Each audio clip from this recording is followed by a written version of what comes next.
what to write about. Trying to figure out what it's all about. Existentialist, am I worth anything or just this gown? I don't know. I don't know.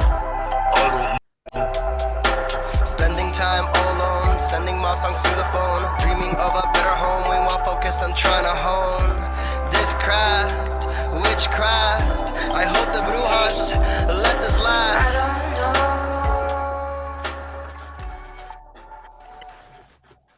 That was great sounds of Watson with Outside on WNHH LP 103.5 FM New Haven. Myself, Preston, with my partner in crime, Long Island raised, Elm City made, EZ BlueZ is in the building. Easy BlueZ, you are better with introductions more than me. Who do we have with us today on Behind the Brand?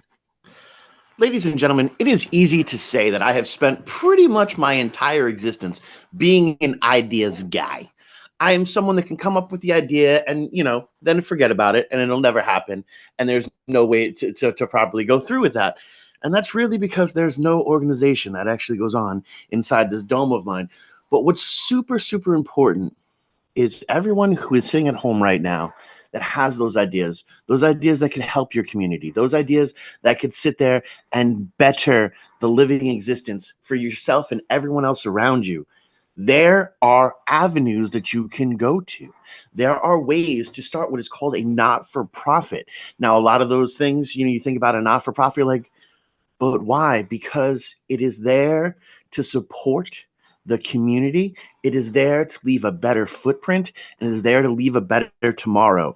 Now, you can have all the ideas in the world, but if you do not have the workings behind it, there is no. So today we are honored, we are blessed to have the incredible, the fantastic, the amazing Rosalind Zavras with us today, talking about what it's like to put the working processes inside. Happy to have you here, Rosalind. Thank you. That was a great intro. It was an amazing intro. So great. The video just blocked off Easy BlueZ. But Ezo, you're still with us, brother. We do. I'm here. You. Oh my goodness. Here. It's crazy. I have no idea what happened. Listen, just keep it going. The show must go on, and we got to smile on the guest's face. Let's just keep this going and rocking. Let's ask these great questions. You had too much passion for the video. The video was like, it's too much. Seriously, it was crazy. Sometimes that happens. Trust, it has happened before. Very interesting. Mm-hmm. Silly weather. But no, honestly, it's super, super important because, I've heard of not-for-profits. I've worked for not-for-profits, whether it be like dealing with people with MR and MS and those different type of things. But there is that whole extra aspect behind there, to make sure that these things are up and running and moving in the proper way. Completely. And, what's exciting or what I love about the nonprofit industry is that there are so many different people with so many different ideas. When you think about an industry, quote unquote, you think about marketing agencies or tech companies. There's a shape and a form to that. But within the nonprofit sector, you have every single industry rolled into one. Right? You can have a humane society, and that's a nonprofit. You have, a community group, and that's a nonprofit. You have a social services organization that helps with homelessness. Those are all considered nonprofits, and they're all under that umbrella. But managing each one of those and learning how to build that organization requires industry knowledge of their particular sector, as well as just how to run a nonprofit in the US, which makes it, to me, the most interesting job in the world. What made you catch the entrepreneurship bug? Like, what made everything happen? How did everything start? Well, I love working with organizations, and I love working with different nonprofits. And especially early in my nonprofit career, I figured out that it's filled with individuals that have a love for what they do, but they don't exactly know how to run it. And so I quickly realized that my skills were great in one organization, but that if I had my own business, I could then lend them to all different types of organizations. So the bug or the seed was planted really early on, but it took a good 15 years for me to gain the confidence to say, you know what, I can do this on my own. Everything's happens at the right time. I mean, a lot of people say I started too late. I started a little bit too early. A lot of people have demons inside of their heads, but like once you go for it and keep moving, it's the right place. Easy. Can you agree with this? Well, no, it's so super true because we are socially programmed to have our Veruca Salt moments as per we want it. We want our Oompa Loompa and we want it now. But in the reality is, no matter what, it's always going to be in the right timing itself because 5 years ago, 10 years ago, 20 years ago, you might not have been as ready as you are to take on those moments. You have not lived those experiences that are necessary that make what you do so super important. You don't have those proper tools. And as per someone has been a jack of all trades and a master of none my entire existence, it's very I have been in the right job at the wrong time, and it's miserable. Mm-hmm. And it's sad because you're thinking, oh, 10 years ago me would have loved this, or right. Future me is going to be really mad at this moment.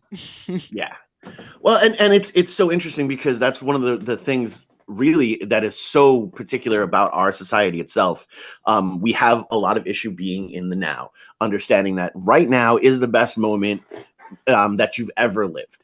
And it's the reality of it all because we're all here, we're all having these incredible conversations, but we also always want what the Joneses have. We always want that next bit of success, that next bit of I don't know, popularity or notoriety, which I think is so super interesting because now you're seeing more and more of this almost boom in a not-for-profit sector, which is so against, the American idealistic aspect of I need to work to make as much money as humanly possible. When you're working for a not-for-profit, it's literally in the title. You know what I mean? So what is it like kind of coming from a world where profit is important to a world where we just need to do enough to keep the lights on because what we're doing is heck of a lot more important than, that brand new car that's in the parking lot. Well, I do want to take this as one moment to clear up something that is a constant question that I receive from everyone. Not-for-profits that does not mean that you cannot make a profit. It simply means that if you have more income at the end of the year than your expenses, that money goes back into your organization. It does not go into the pockets of shareholders. And so nonprofits should be run mentality-wise like a business, lean, efficient, really thinking about bottom line, but the bottom line is so much more complex. We have individuals that we serve. We also have individuals that give us money, and those aren't necessarily the same people. And so how do we appropriately serve all of our constituency, our volunteers, our donors, our board members, our clients? If we have an animal community, serving our animal community. So I just want to say, not-for-profit in the US is kind of a misnomer, but it indicates that, yes, we're not out for just a financial bottom line. We are out for the community, and any money that we raise is for the community and community action. I hear that. What brought up the name and how you pronounce the name? Because I keep on messing it up. It's just me. It's a personal issue. It's Aropa. Aropa. Thank you. I am a big proponent of sharing, cooperation, and collaboration. I really do believe that we're stronger together, that there are multiple organizations working in the same sphere. So how can we find partnerships and collaborate instead of thinking I'm in competition with you? Right. And so I wanted collaboration and caring to be infused in my new company and even infused in the name. And it's actually an Newton word that talks about the equitable sharing of resources among society. And it's a general concept that is kind of a bedrock of how their life is built. I got it. We want to give a big salute to Joe Anthony. He's listening right now. He says, "Ain't that the truth? Always looking back and always forward." Shout out to Joe Anthony.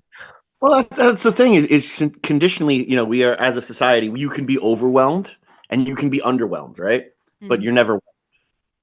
And I just think like we just need to live life to be as whelmed as humanly possible. And I don't care if it's a word or not. I'm going to try to be whelmed today. And that's just the way things go. And this is what's so incredible about like not-for-profits and especially those things that are community based. When it might not give you that little bit of nurture or that little bit of texture to move forward, but it's going to give somebody else. And then you're going to see that aspect. And that's really where a lot of the healing or the cooperative, as you were stating before, comes from, because it's not just about the individual, and we are a very communal aspect. And that's difficult for me to say because I don't like people, but I have to sit here and be in community. The other day Prestige was like, oh yeah, I can't wait to do, take one of these into like the booth. I was like, what? You mean I have to go outside? I don't like that. There's tons of ways to get involved, though, even if you don't want to be outside, or if you don't like people, try animals. Word. I can see that. I can see that. No, but it's so when you're going like through the aspect and what could actually qualify you for a not-for-profit. So I think anybody can support a nonprofit. There are millions of ways that nonprofits in New Haven, in Connecticut, in the world need help. And so oftentimes what I like to say is, what is your skill? What is the thing that makes you warm and fuzzy on the inside or that you love to do? And there is a nonprofit that needs you and that wants you. Could be as a volunteer, could be as a board member. I cannot advocate enough for board membership. A lot of people think, oh, nonprofit boards, those are just, for really wealthy people or really old people. It's not. It's for everyone. If you're just interested in supporting an organization, boards are what make nonprofits tick. But if you love writing and you want to spend a few hours a week supporting grant writing, tons of nonprofit organizations would love that. There's a website called Idealist, which is idea, list.org, has amazing volunteer opportunities. Go there. It also is a huge database of nonprofits. So say you're interested in working in housing insecurity and specifically for families with children. You can go onto Idealist, find a nonprofit, reach out and say, hey, is there anything I can do to support? Or they might even have like a volunteer job posting on Idealist as well. That's awesome. Now, what if you want to start one? You have these incredible ideas, you want to move forward. Like, I don't know, we'll spitball here for a second, but say, a community space to, help with arts and use that as an education aspect to show, the young community around here, there's another way to make money as per, the legitimizing working in the arts. How would one go about, lining up or connecting with a not-for-profit, or how would one go through the process of starting a not-for-profit? And we, of course, are asking this because, we want to know. Well, the first thing that I always say is find an organization doing same or similar work and talk to them. Do an informational interview, maybe show up for a volunteer day, get a sense of what they're doing and see if your idea is substantially different, or maybe it's a way that you can build out that existing programming. I know, especially within my generation and younger, millennials are all about starting things. We love to be the founder of something. Right. I get that, but there are so many nonprofit organizations and there are so many people doing good work. Maybe we can partner together and build programming. So step number one, always see if you can find somebody doing what you're doing. Sometimes there isn't anyone. Maybe there is a critical need in your neighborhood. The process to apply for 501c3 status is long and oftentimes can involve a lawyer. There are some really great services that for less than $1,000 can help you walk through it. But if you're like, I don't have $1,000, I'm just trying to, teach kids how to paint after school.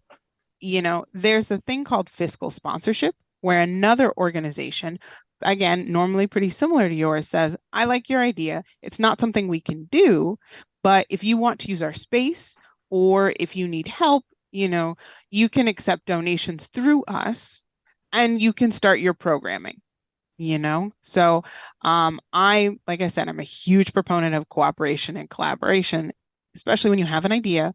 Do Mhm. your idea. Do it first instead of, I know so many people that say, okay, I'm going to file all this paperwork and now I have tax status, but I've never actually done the thing that I want Right. to do. Well, it's that is so super true because I'm a father of children, and one of my youngers wanted to, so psyched about joining hockey and wanted to be a hockey player and everything until the work actually had to come through and you had to be at the rink at 5 o'clock in the morning. And then you realized maybe I just wanted a nice new shirt. I just kind of wanted to rock the gear, and not necessarily put the work in. And there's nothing wrong with that. Again, no matter what, on this show in particular, we never pour salt in anyone else's hustle. Whatever you need to do to be on that next level of finding your own happiness, more power to you. But know yourself. Know that, I'm going to go out there and change the world. Dude, you haven't changed your socks in 4 days. Like, let's be real. Let's give ourselves some more guidelines that are a little help, and reach out. Community again, and it sounds so weird coming from me, but community is so super important. Mhm. Because look, if we go back to the old school days of life, one person can only yell so loud, but you can get 10 people to yell and you can hear it from a town over, and so forth and so on. So it's one of those things. I always quote the amazing philosophy movie. I believe they call it The Three Ninjas. A finger is extremely fragile. You can pull it, you can break it, but when you combine those fingers into a fist, it's one of the strongest things out there. And that's really what it goes through. And to make sure that you can go on, it doesn't have to be about your idea as long as it's actually benefiting your community. And really, it could just be that your idea needs to morph a little bit once you start working in the community and you think, oh, I'm going to do this art program after school. Well, maybe you find out that logistics of getting all the kids to the Mm-hmm. space is way too difficult. And what the kids actually want is to pick up art supplies and an art kit, do it at home, and then come together on a Saturday to see what they've done. That's the other thing. When you have an idea, test it out, work with your community, get feedback, Mm-hmm. because it might end up needing to be adjusted, and it could be even stronger because of it. We're always stronger on WNHH LP 103.5 FM New Haven. Myself, Preston, and my partner in crime, Long Island raised, Elm City made, EZ BlueZ is in the building. Rosalind is with us on Behind the Band, and our past guest, Julia Gamble, said hi. Hi, Rosalind. Hey, Julia. EZ BlueZ, do your thing. Do my thing. All right. No, it's as we go through, and no one can really understand what the community needs more than its actual members. You have a lot of people very further out that's completely detached from it, trying to tell us what we need to move forward. And that's because we don't have people that are willing to take a step outside their door and advocate for themselves and advocate for their community. So when we have someone like you come to the table, I think this is very, very super important. And I'm hoping that this is another show that everyone saves and listens to over and over again, because you really do need to put yourself out there. So now let's get a little weird. What was the worst idea you've ever heard for a not-for-profit? And please name names. I am not one to say that there are terrible ideas. I like to think that there's a gem in everything, and maybe it just needs to be, polished a little bit. But I did have someone come to me that essentially wanted to start a nonprofit to help people sign up for MLMs, Hmm. the multi-level marketing schemes. Okay. And I sat down with this individual and I was like, okay, let's get to the heart of like what Mhm. you're thinking and what you're talking about. And her point was there are all of these, wonderful opportunities for, stay-at-home moms to make money through these multi-level marketing. And so she was going to start this organization that like helped people identify the right one for them, and then like help them manage it and take a bit of the profit that they receive. And I was like, okay, all right, I see where you're going. You want to help stay-at-home moms gain income and, learn how to build a business and a practice and then make that sustainable. I was like, that's the idea, right? Right. So maybe let's remove the MLM part of it, Of course. set that over there, and instead say, are there ways that you can just create maybe working groups, maybe one Monday or one day a week, get a bunch of the moms together and say, okay, how can we maybe build a venture or just get a side hustle so that we have a little bit more cash? And it turned into a mentorship opportunity because then she started creating community, holding classes, and really finding ways to create an entrepreneurial spirit within the other moms she knew. So that's why I say it's like on the face of it, it was a crazy idea. But oftentimes if you peel it back, there's something back there. There's some good that you want to do. And what just happens, I think, is you get these shower moments where you're like, oh yeah, I'm gonna do that, and that. And your brain just sort of goes down a path. Yes. My brain lives down that path many a times, and it's absolutely ridiculous. But no, I love your perspective on that because you do, whittle away. We talk about, artistically, any type of piece of art I look at as a bonsai tree. It's never finished. You're always pruning it. You're always you're seeing what shape it's going to take on this next thing, and whether that be a song or a painting. That kind of aspect. And I love how you're transition that into the business world and into the not-for-profit world, because sometimes it's a stinker, but even the biggest of stinkers could have a wonderful pearl there. And it could work out nicely. I do love that idea. And I'll tell you, the carny in me loves the fact that the person wanted to do a pyramid scheme to further make it easier for people to sign up for pyramid schemes. I'm just saying, like the carnival barker in me is like, yes, and not only that, but for $5 you get 3 basketballs, and you could possibly win this prize for your girlfriend. And that's but I love that aspect of business. Like the grimier it can get. P.T. Barnum is probably one of my favorite marketers of all time, and the man was horrible, like a horrible human being, but like his ideas were genius. But I love, especially, like I said, I've seen it a lot, even in New Haven, this kind of explosion of people leaning towards the not-for-profit aspect of it. And, whether you see it in the starts out of the Amazing State House, started out kind of with a not-for-profit kind of feel and those type of different aspects, moving forward with different grants and stuff. And it's super, super, super important. We have in Hamden, we have Best Video. The board is there, and the board is there, and they can help bring in the acts that you want to see. If you want to see Scavs play at Best Video, go join the board. Don't just sit at home and be like, they never book anyone I don't like, so I'm not gonna go there. So join the board. Get your hands dirty, evolve, move forward, connect with your community, get a little weird, put a little paint behind your ears. Let's get strange. I don't know. And you'd be surprised how just showing up, there's this perception that like, oh, I have to be invited, or, there's these rules in place, there's this barrier to entry. And sometimes if you just show up and say, hey, do you have any open board positions? They might say, we don't, but maybe we're starting a community advisory board. Would you like to be a part of that? Or, other ways. I'm a big proponent of just showing up. What's the worst someone's going to say is no, but more often than not, nonprofits will say, yes, we need your help. Right. Unless my classic example is the Met. You can't really show up at the Met and say, I want to be on your board. But everybody else. Well, something? Maybe you can't show up at the Met and say you want to be on your board, but I'm annoying. Like, I'll just continue to show up. I look good in orange. Like, if it's to make a statement, I break out in silver cuffs. It's a good day. And so I'll get on the board. Come on, man. Look, how many places have we gone that I wound up in a spot that we probably shouldn't have been, and it's because I got a big mouth.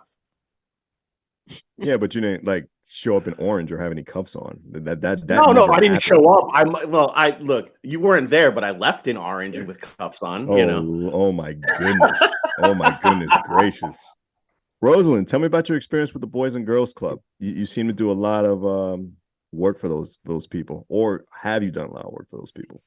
Yeah, so one of my first volunteer experiences was with the Boys and Girls Club, was to be a mentor, and I loved it. This kid that I worked with, he was 5.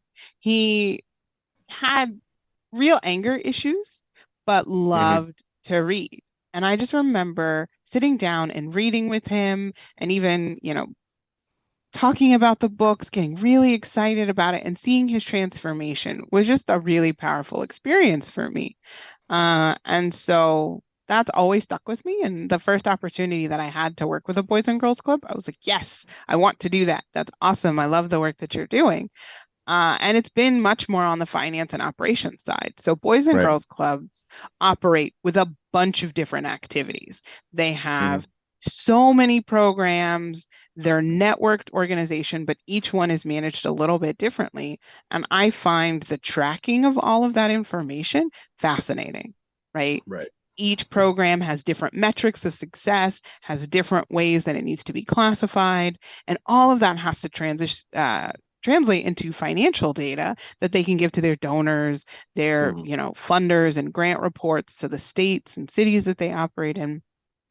So I've worked with them to take that very disparate information and put it into a system, either what's called an ERP, Enterprise Resource Planning System, an accounting system, or a constituent relationship management system. And so that's normally what I do with Boys and Girls Clubs. It's much more on the back office side of things. But if I can make reporting about all their amazing work easier, then that means that they can do more amazing work. Right. Did you see any little versions of yourself? I pretty much only got a chance to talk with the finance and the fundraising teams. So that's a no. No, but actually I found a mini version of myself in one of the fundraising teams and inspired her to go into systems and operations work. So that's awesome. That is awesome. You gotta love the kids. Yeah. I like I said, I love what I do. I get to talk about solving homelessness, to substance abuse, to supporting animals, to supporting religious minorities overseas, to a Habitat for Humanity. Like every single week, my conversations just jump all over the world and all over these different topics, and I just get to see a slice of amazing people doing amazing work. From what I'm reading, you have a track record of securing and managing over 2 million in grants. How does one get a grant? And is it hard? Is it difficult? Is it easy? Please break it down. It's hard. Before you break it down, hold on. Before you break it down, Okay. this is the point in the show where I tell everyone to pull over, take out their pens and their pieces of paper. Yes, sir.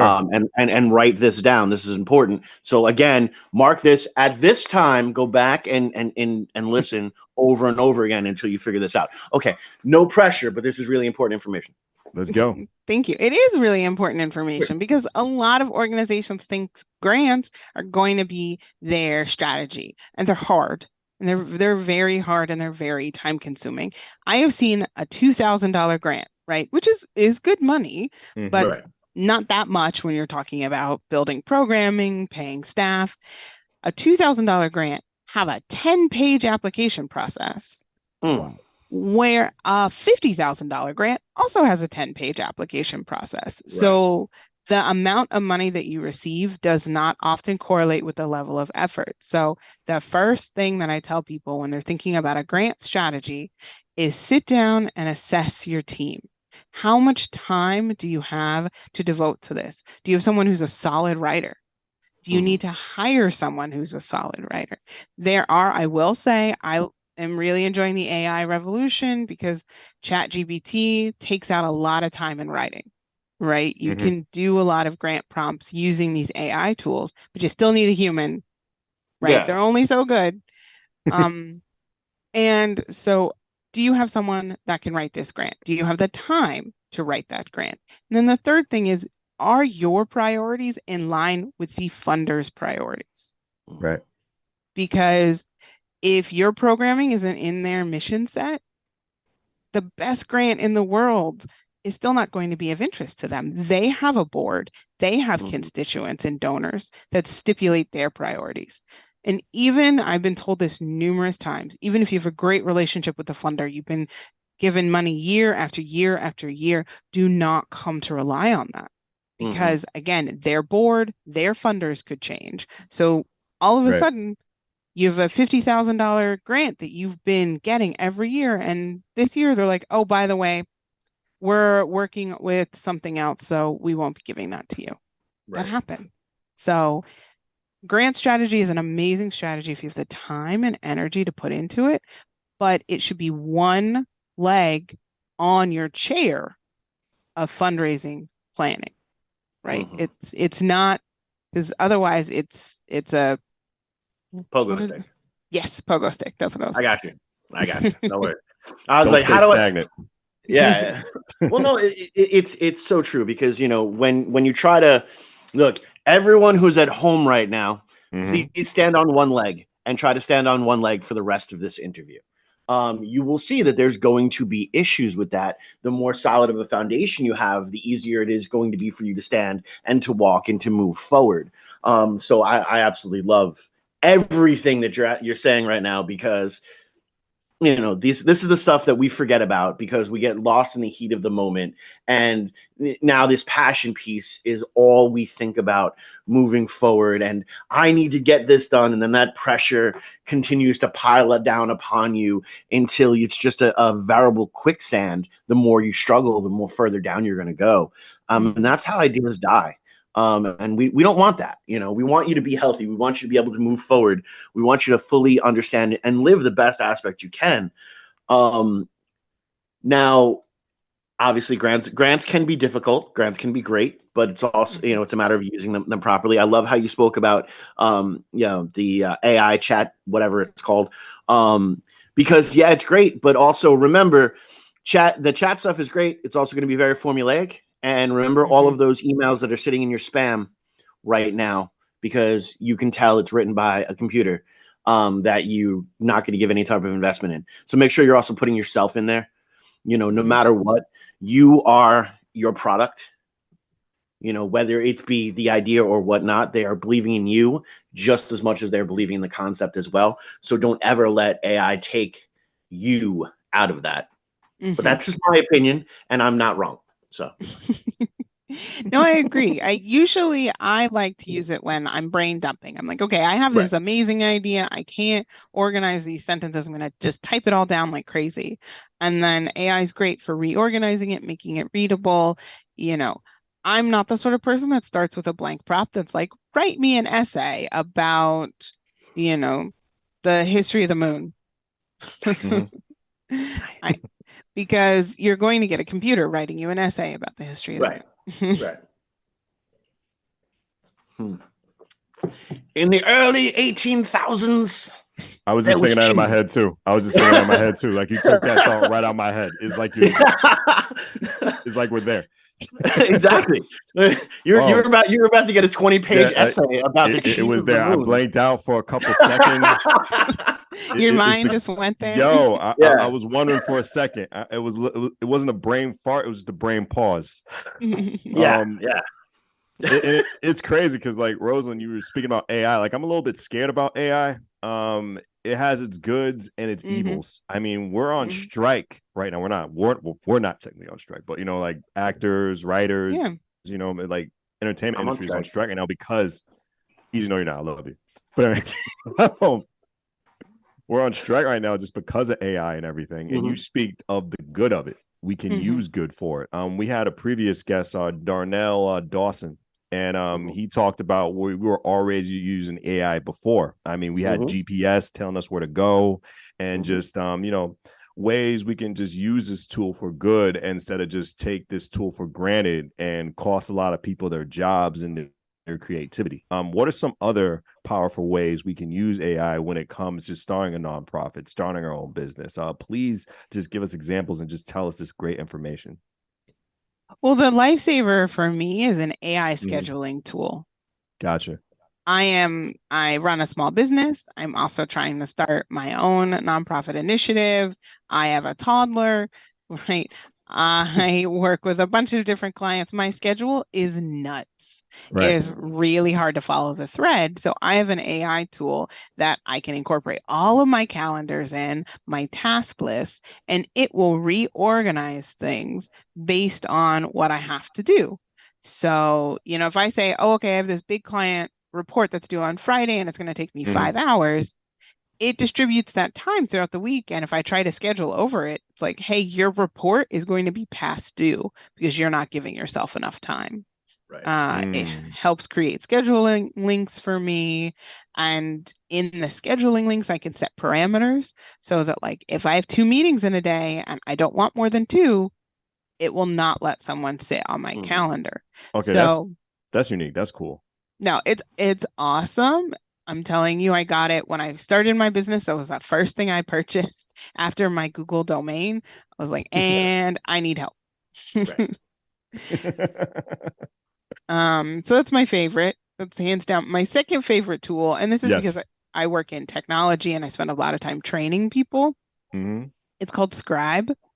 It does the screenshot walkthrough for you automatically. So say I'm trying to show someone how to use Canva to build a fundraising letter. Hmm. Right. I can do a screen capture. It'll watch my screen as I'm clicking through and then build an entire walkthrough document Oh, for that's me. that's insane. Oh my goodness. I would spend hours doing this before. Right. So it's been a total time saver and just absolutely amazing. Oh man, it is amazing on WNHHLP 103.5 FM New Haven. Myself, Preston, with my partner in crime, Long Island Rays, Elm City made EZ Blues is in the building. We got Rosalind. And Rosalind, what is your last name? Because I don't want to butcher it. Zavras. Zavras, right here on Behind the Brand. Easy Blues. Give me some good questions. Well, no, I think it's absolutely incredible because this is the proper way to use AI, and this is again something that's been going on for years upon years upon years in the creative world. I'm a huge fan of the SAG writers and actors going on strike because now it's a lot to deal with the streaming aspects of the pieces of work. I'm a musician. Streaming has been messing me over forever, forever. I mean, literally, Peter Frampton went in front of Congress and said, yes, my song has had 10 million streams this year, and I got paid $1,700. So the more that SAG can step up and get this, law on the books, then maybe us musicians can go in and be like, hey, we need to get paid as well, because that would be very nice.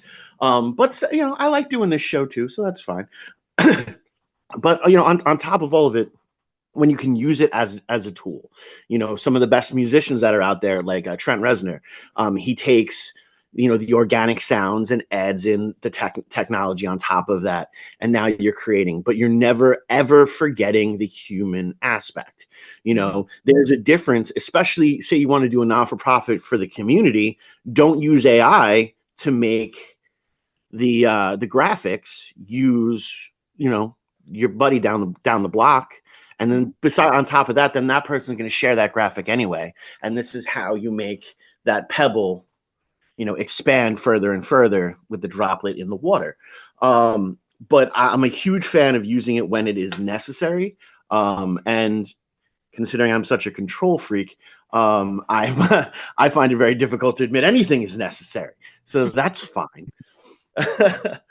But as you are moving forward, and what is the next evolution? You say you have your company, but you also are doing this and helping as much as possible. Are you looking at taking, I know you already are taking things internationally, but like, what's the next evolution? Like, are you jumping on that SpaceX and gonna help not for profit the Mars or the moon or something? Well, there's enough work to do here, so I think I'll stay Okay. on planet Earth for right There you now. go. I respect it. I respect it. I'm actually launching a new initiative I'm calling the Center for Community Collaboration. if you can't tell, collaboration is a huge thread for me, where I'm hoping to support nonprofits, especially early stage nonprofits, with coaching, mentoring, shared back office services, and shared fundraising initiatives. So Mhm. I'm very passionate about community-centric fundraising. I think our models in philanthropy have been very disjointed and have lacked equity for a really long time. There's an assumption that you have to have a certain background and a certain look, and that those are the people that are philanthropists. But I have known so many amazing philanthropists inside the community that give of Mhm. their time, give of themselves, and they're Yeah. not treated as donors. So instead of thinking about a donor only as a person in a suit writing a check, let's think about our entire community. How can we support each other and build each other up? So one aspect of that is I want to try and do shared fundraising initiatives, multiple organizations coming together, doing a big, amazing fundraiser, and then sharing contact lists, getting to know other donors and bringing their entire community along with them because it's fun. It's really fun when different groups of people get together in one space just to celebrate amazing work. And then it also allows different people to come into the conversation, right? Mhm. I You might not look like a philanthropist, but let's throw out what that looks like. And let's say, I need help from people that look like me and that know my context, know my experience, and how can we get them to the table? See, I always thought that was so super interesting. That's like one of the major flaws that I see here in New Haven, so much so. And I hope that we can move forward and make it better. But we have all this incredible talent that's out here, and you have all of these incredible causes that are out here, and like, for example, I don't understand why, when we're trying to raise money for the events on the green, we don't have more independent local artists on there that are going to take a tenth of what a national actor is going to take and then spend that money in your city. These are these things that, like, you could put together an event like this. I can tell you right now, I can find 3 to 6 musicians of several different styles of music to And have the more. entertainment for, and more, to have the entertainment for that. And I can find you vendors that would want to be there as well. Now all of these people are going to promote this event, so more people are Exactly. going to come to the event. And yeah, you might not get that $10,000 check, but you could wind up, if everyone gives $20 and the place holds 300 people, that's $6,000, Hmm. and it's a fun time. You had a Exactly. good time. You actually added to the community. So I think you and I will be talking probably often. I have a very big mouth. I love it. You know, More ideas, the better. Bring everybody to the table. but no, but that's like one of the top things, and I say this all the time. Even with, let's take the big scale of things and bring it down to the small community scale. Like, for example, you have a presidential race, and you'll have some national musicians play a show or a aspect. Why are we not having local musicians playing for the Democratic race? Or why are we not having local musicians going out there and helping volunteer for when aldermen are running, or something along those lines? Like, yes, there's a big part of this city does not necessarily take care of its artists, but also, what are us as artists doing to take care of our city? Mm. We can give of ourselves as much as possible. And again, everyone who disagrees with me, I have no problem with that. Send all hate mail to Preston, because I don't care. Well, I think the point that you make is that we can find really interesting ways to engage with each other. And then it doesn't have to be one community siloed in another community siloed. Are there fun and creative ways that artists can support nonprofits, even if it's not 100% clear what that looks like? But yeah, maybe it's holding this really lovely concert where we just feature a bunch of different types of music, and then nonprofits have tables and just say, hey, come listen to music and learn about all of these amazing organizations while you're there. Maybe you'll find a new board member, a new volunteer. Maybe you'll just learn about somebody doing really good work in your community, and you'll leave having enjoyed some good music and feeling a little bit better about the work that's happening in your backyard. So, I like it. I I like I it. approve. I highly approve. Rosalind, just with all your achievements and everything that you accomplished just throughout your career, how do you maintain a good mental space? What are some ways, like a good entrepreneur and a good person who's starting their own business? Because like you necessarily have no day off, and one thing, you're a mother, so you never have a day off at all. Ever. What are some ways just to give yourself just a couple minutes, just some peaceful time, and just have a good mental space, just going through it all each and every day? Well, having a lot of grace, because that's a struggle every single day for me, to be honest. And knowing that it's a work in progress, I have a bunch of different little tips and tricks that I do for myself. I have, even though I'm a tech person, huge, I love technology, I have a physical planner that I write in every single week. I start my week off writing what I want to do. It has a space for doodles. I doodle, and every week I turn the page and I look at my successes from last week and my challenges. And I give myself that mental space to just have this tactile interaction with my week. And so it's a 2-minute meditation of writing and thinking, but it really helps. I also love meditation. Love it. Calm is my favorite app. Even if I just need the sound for a second. So it's about honestly what works for you, figuring that out, and then forgiving yourself when you lapse, because there's going to be a week where I forgot to breathe. I didn't go for a walk. I just got so deep in all my work that I look up and I'm a big ball of stress and tension. Right.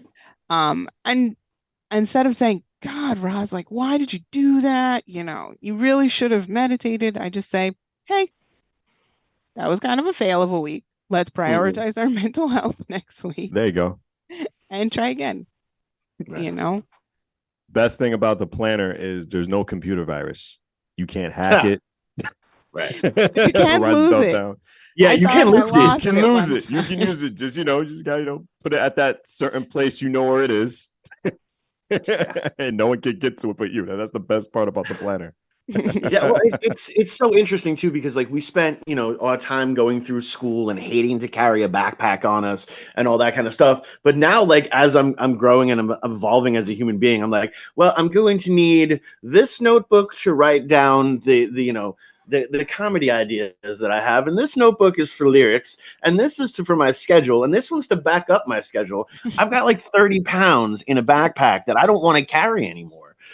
But it's so necessary just to keep yourself on track. A phone is great. Don't get me wrong, but I also can know how to turn my phone off, or I don't know, throw my phone across a room. Hopefully it bounces. Maybe it doesn't. Who cares? But by writing it down, and it's so, like, for me, the meditation is the sound of the pen scraping against the page. It's very similar to like me walking into a tattoo parlor, and I start to salivate and my hands start to sweat because I'm in my happy place. It's the same type of aspect when you're writing it down on a piece of paper. For myself, I love like a practice day when the guys are coming up with new melodies and I'm just sitting on the couch writing. I've thought about, using my voice memos. And then I looked at like, oh, there are apps that can, write down what I'm saying so I can have an active aspect. That costs a lot of money and I miss the paper and the pen. So I'm going to try to do it your way as well. Deal with like, paper planners and all that kind of stuff. And then, the back surgery went well 2 years ago. So I'm sure it won't be that bad. Well, I like to pick one analog thing in my life. Maybe not all of the analog things. Fine. I mean, I'm a little much. I get it. Go big or go home, right? Exactly. That's why I don't leave my house. That's why I never leave my house. I was like, I don't want to go big today. I'm just going to stay home. Unfortunately, the Apollo curtain is closing on us. Rosalind, this limited amount of time that we have left is for you. Please give us any great advice for someone who wants to go into a similar path as yours. And please plug any social media where anybody who wants to reach out to you can. So this time is yours. Wonderful. Well, if you want to go into nonprofit work, please volunteer. Please find an organization that is in your heart space and find a way to help them. That's the best place to start. Nonprofits want to know that you are excited about their work. And so if you're thinking about a career jump, if you're thinking, oh, this is something I might be interested in and you're in college, volunteer, intern, and really get your hands wet, as it were. There are just so many to choose from. Please check Idealist or other places out. The Community Foundation for Greater New Haven also has a really amazing list called givegreater.org, where you can look at their financials, their board, their program details, tons of information about nonprofits in the Greater New Haven area. And then there's even contact information on there as well. So I'm going to major plug the Community Foundation and all of their work to try and get people plugged in to the community here in the Greater New Haven area. If you want to find me, my company is at Aropa Consulting on Instagram, Facebook, LinkedIn. Those are the platforms I'm on right now. I am also on Instagram at Rosalind Zavras. And that's how you can find me. I'm on LinkedIn. I'm on LinkedIn all the time. So if you find me on LinkedIn, you can follow me or add me. I'm also happy to have initial conversations with anyone. Again, I use a wonderful scheduling app, so you might get scheduled out a few weeks depending on what my priorities are. Right, But if you want to take it personally.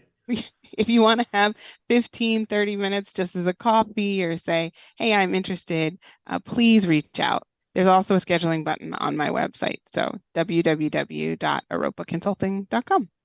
Nice. Rosalind, thank you so much for being a part of the show. We appreciate you. Myself, Preston, and my partner in crime, Long Island raised, Elm City made, EZ Blues is in the building on WNHH LP 103.5 FM New Haven. Rosalind, thank you so much. Thank you. This was fun. It was.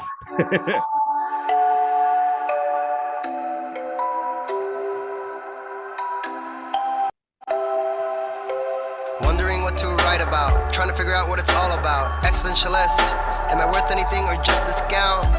I don't know. Spending time all alone, sending my songs through the phone, dreaming of a better home, meanwhile focused on trying to hone this craft.